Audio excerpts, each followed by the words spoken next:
বিসমিল্লাহির রহমানির রহিম।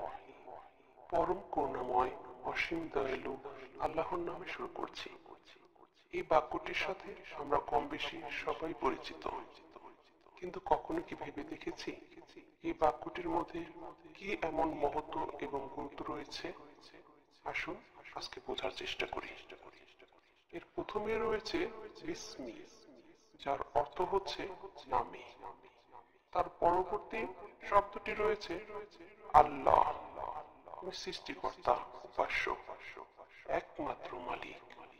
তারপরে রয়েছে আর রহমান, যার অর্থ হচ্ছে পরম দয়ালু, এবং শেষের শব্দটি হচ্ছে রহিম, যিনি হচ্ছে পরম দয়াময়।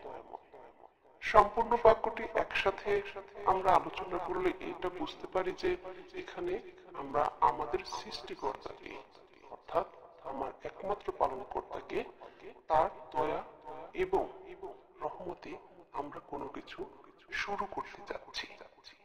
বিসমিল্লাহির রহমানির রহিম, এই সম্পূর্ণ বাক্যটির মধ্যে মোট 19টি হরফ রয়েছে, এবং এই বাক্যটি কোরআন শরীফের প্রত্যেকটি সূরার প্রথমে দেওয়া হয়েছে, কেবলমাত্র সূরা তওবা ব্যতীত।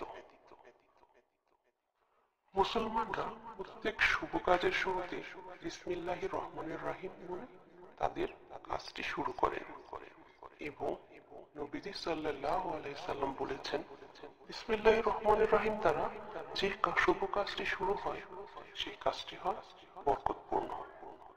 আশা করি এরপর আমরা যখন বিসমিল্লাহির রহমানির রহিম বলবো, আমরা আমাদের রবের গুরুত্ব ও মহত্ব সহকারে এই বাক্যটি বিশ্বাসের সাথে আদায় করব।